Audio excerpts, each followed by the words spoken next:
4 নম্বরে আত্তিব। আত্তিব মানে খুশবু, সুগন্ধি জাতীয় পারফিউম ব্যবহার করা। আল্লাহ রাসূলের একটা সুন্নত, বড় সুন্নত।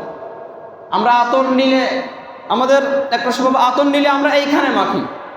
আমাদের একটা অভ্যাস, আমরা আতর নিলে এইখানে মাখি, কিন্তু না, আল্লাহ রাসূল সাল্লাল্লাহু আলাইহি ওয়াসাল্লাম আতর নিলে এইখানে মাখতেন। কেন মাখতেন?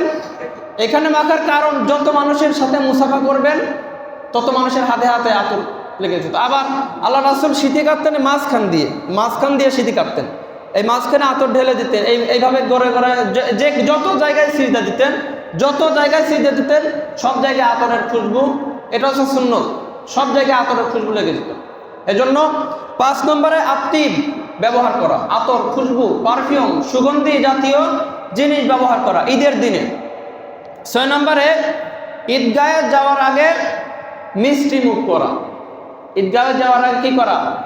মিষ্টি মুখ করা। এটা হচ্ছে ঈদুল ফিতরের ক্ষেত্রে। ঈদুল আজহার ক্ষেত্রে আবার আলাদা।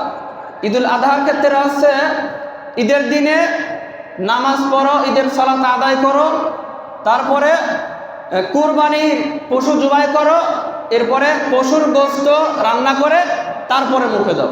এটা হচ্ছে ঈদুল আজহা, ঈদুল আজহার সুন্নত। আর ঈদুল ফিতরের সুন্নত আছে মিষ্টিমুখও করা যায়, কিন্তু সুন্নত ঈদুল আজহার মিষ্টিমুখও করা যায়, কিন্তু সুন্নত আছে আগে গোশত খাওয়া, কুরবানির গোশত মুখে দেওয়া।